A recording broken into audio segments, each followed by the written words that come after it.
During the Cold War, while missiles sat in silos and spies traded secrets in the dark, America deployed a different kind of weapon. A guy and his trumpet. Last time, we looked at how some of the most influential voices of the 1960s were silenced. Today, we're looking at how some of the most influential voices of the 1950s were amplified. For many of the same reasons. Jazz has been called the first true American art form.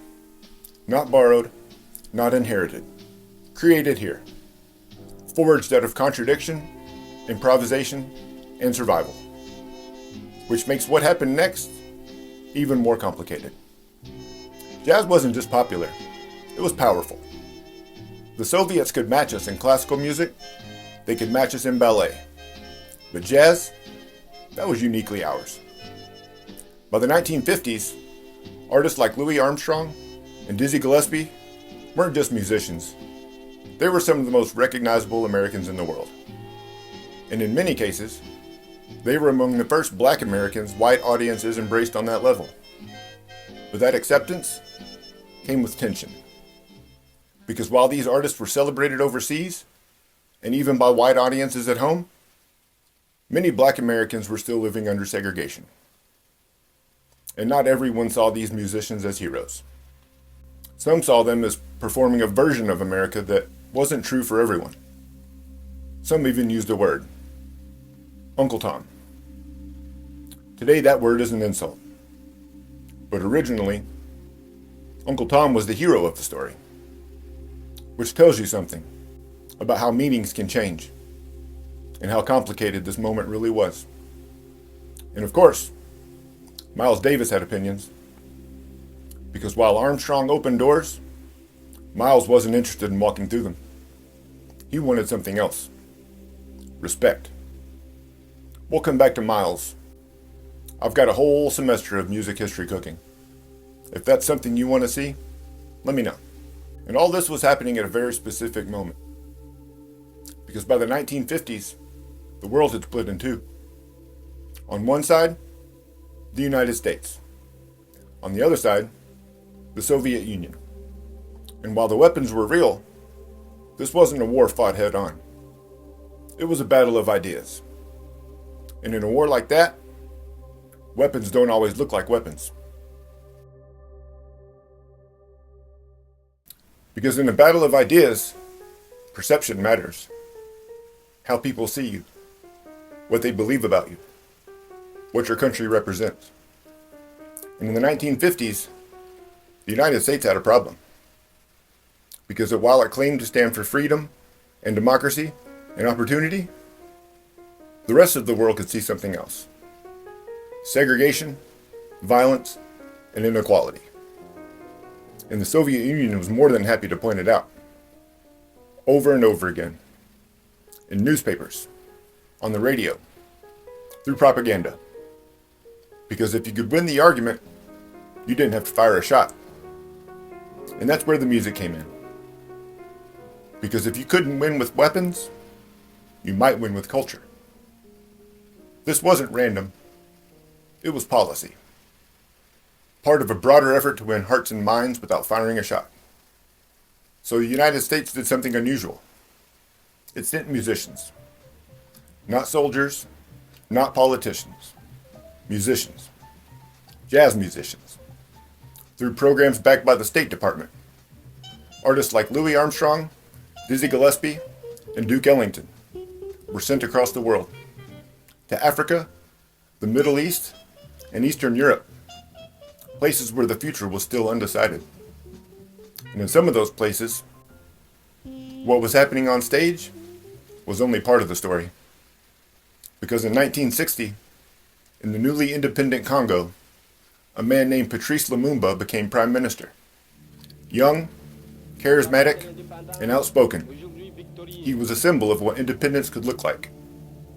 But not everyone saw it that way. Because Lumumba wasn't interested in choosing sides, not fully aligning with the United States or the Soviet Union. And in a Cold War world, that made him dangerous. Within a year, he was overthrown, captured, and killed, with the involvement of Western powers, including the Central Intelligence Agency.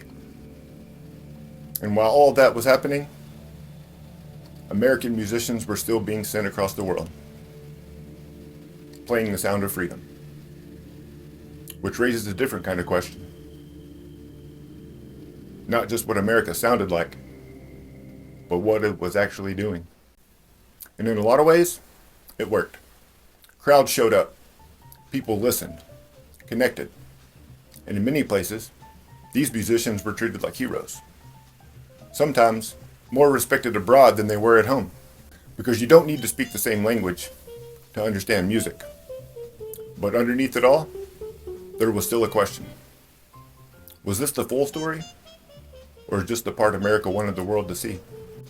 Because while these musicians represented America abroad, America was still trying to live up to what it was selling. At home, segregation was still the law. Black Americans were still fighting for basic rights.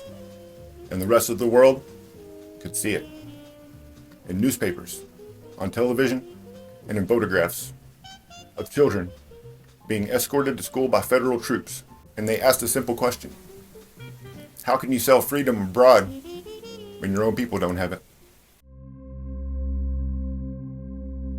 And for the musicians sent to represent America, that question followed them everywhere, on stage and off. Because they weren't just playing music.